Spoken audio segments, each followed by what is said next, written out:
Assalamualaikum warahmatullahi wabarakatuh. Selamat pagi anak-anakku, apa kabarnya kalian semua? Semoga kita semua selalu dalam lindungan Allah Subhanahu wa Ta'ala dan tetap semangat belajar walaupun kita belajar dari rumah. Baiklah, pada pembelajaran kali ini kita akan belajar mata pelajaran Pendidikan Agama Islam dan Budi Pekerti untuk sekolah dasar kelas 2 dengan tema perilaku terpuji dengan subtema kerjasama dan saling tolong menolong.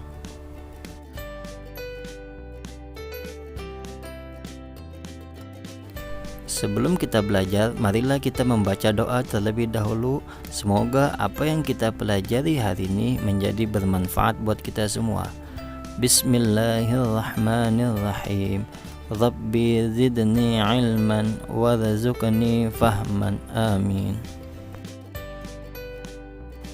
Kerjasama merupakan perilaku terpuji. Kerjasama artinya melakukan suatu pekerjaan secara bersama-sama. Kerjasama sangat penting untuk diterapkan dalam kehidupan sehari-hari. Dengan kerjasama akan meringankan suatu pekerjaan. Pekerjaan yang dilakukan secara bersama-sama itu indah. Kerjasama diterapkan dalam hal kebaikan. Kerjasama bisa diterapkan dalam keseharian, misalnya di lingkungan keluarga, sekolah, dan masyarakat. Adapun contoh perilaku kerjasama antara lain. Yang pertama, kerjasama di rumah, misalnya bekerja sama dalam membersihkan rumah, membantu pekerjaan orang tua di rumah.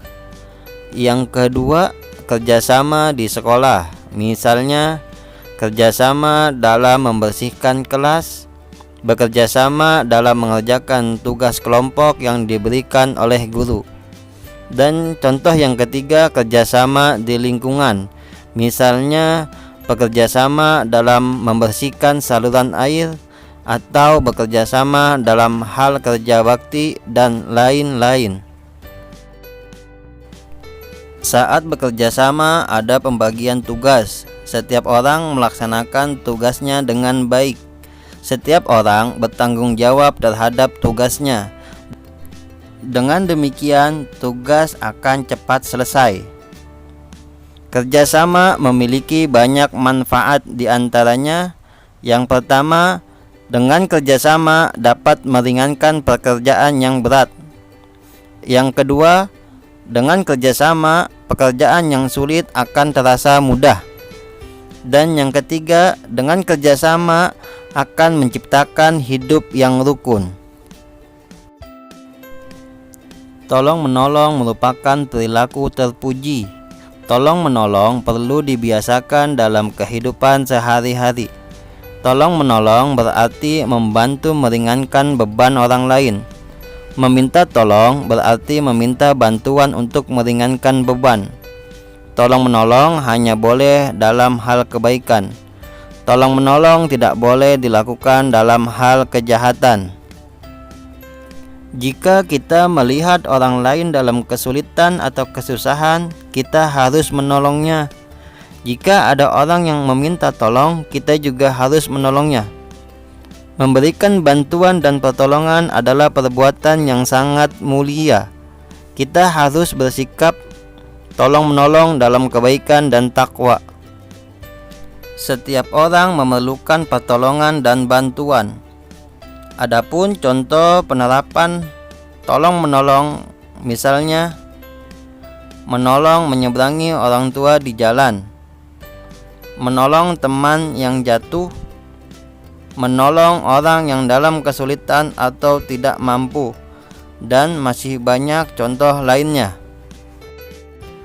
Allah Subhanahu wa Ta'ala menyukai anak yang menolong dengan ikhlas. Oleh karena itu, tolonglah temanmu dengan ikhlas. Adapun manfaat tolong-menolong antara lain, yang pertama, dengan tolong-menolong kamu akan disayang oleh Allah Subhanahu wa Ta'ala dan mendapatkan pahala. Yang kedua, dengan tolong-menolong dapat mempererat tali persaudaraan.